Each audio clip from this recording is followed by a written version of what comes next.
Hey there once more, Steve here from CELTAhelper.com, and this time I wanted to give some tips on surviving the CELTA course. Actually 10 tips to be specific, because I get a lot of people really worried about the course contacting me before they start. They're a little bit stressed, a little bit worried about how it's going to go. So I thought I'd just go through some things to remember to help you get through it if you are one of these people. So let's get right into it. So tip number one is to take it as it comes. Okay, the course is laid out in a way that will help you to progress as a teacher from start to finish, and you don't need to worry about everything that is on the course at the start. Just think about each bit at a time. Okay, so take it as it comes.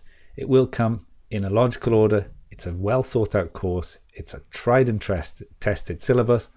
And so you don't need to worry about it the next week or the end of the course. Just worry about what's happening right now and try to focus on that. Number two is just do your best, okay? There are going to be moments where you don't perform as you'd like, or there are things where you do that you realize afterwards, oh my God, why did I do that? Or think these things are too late. It's going to happen because it's such a fast-paced and intensive course. These things will happen, but just do your best, okay, and learn from your mistakes, and that's all you can do. Tip number three is that nobody expects you to know everything. Okay, just remember this is an entry-level course.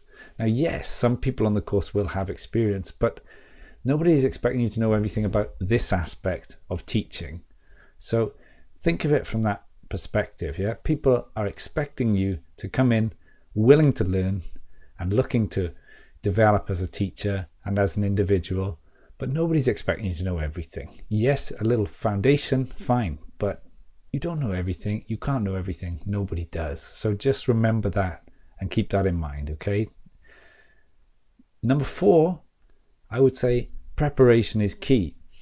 Now, if you prepare before the course, you can learn obviously a little bit more than if you don't, but actually that should help you to gain confidence as you go as well, because you can learn about the logistics of the course and maybe prepare for the assignments, have a look at how the lesson plans are going to be, not in too much detail because you don't want to stress yourself out, but that preparation can help you to, think about what's coming and just to help you get a bit more of a handle on the situation in advance so you can prepare yourself nicely and keep the stress level lower, as I know some people find it really hard to at certain points in the course.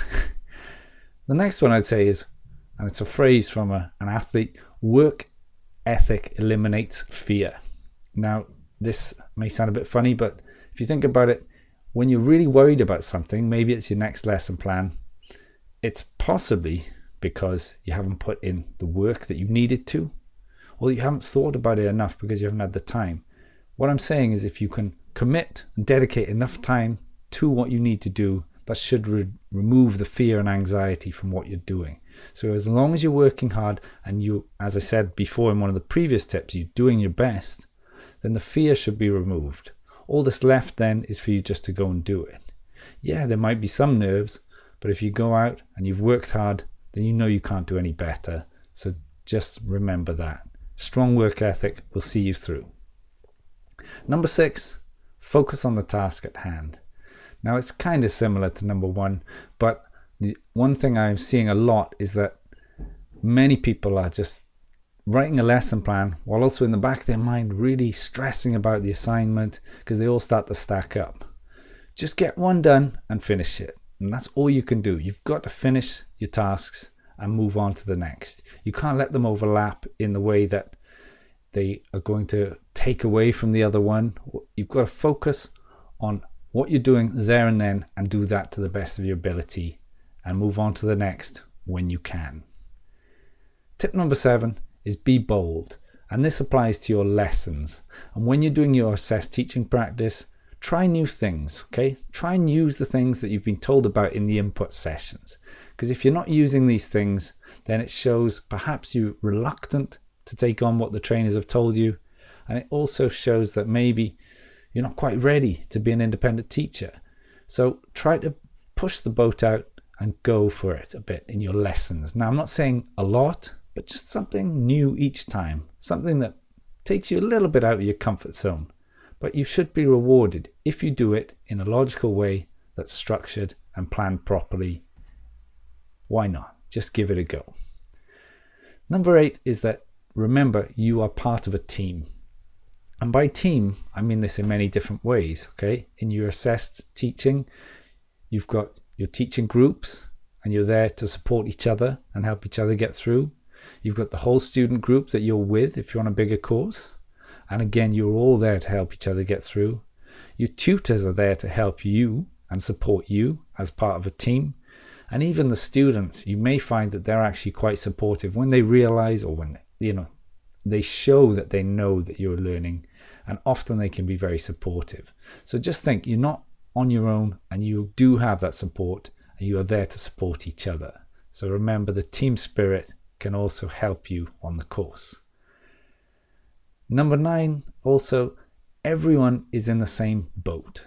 Okay, now you may be thinking, well, some people are experienced teachers, or if you're a non-native speaker, you might be thinking, but there's people who speak English as a first language on the course.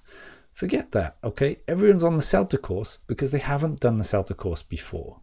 And maybe if they have, then they failed, all right? So just think about all these things. There's all these elements to consider, but everyone is doing this for the first time, so it's new to everyone. So don't think that anyone has a particular advantage. Everybody has their own advantages in different ways, and you will have one whether you realize it or not at this point. But everyone's in that same boat. It's new to everyone. And tip number 10, enjoy the ride, okay? It may sound a bit strange. You may be thinking, what? How can I? This course is going to be crazy. You only get to do it once, really. I mean, if you do it a second time, maybe it's because it didn't go so well the first time, right? But most people will only ever do the course once. So just try and enjoy it for what it is. It's an incredible experience. It's such a roller coaster of emotions and hard work and late nights and all the rest of it. But try to enjoy it as you go, because it will be over before you know it. So there you have it. Those are my 10 tips to help you survive the CELTA course. Hope they're useful. If you've got any questions, leave them in the comments below, or email me through stephen@celtahelper.com, and I'll do my best to answer them. Thanks for listening, and I'll talk to you soon.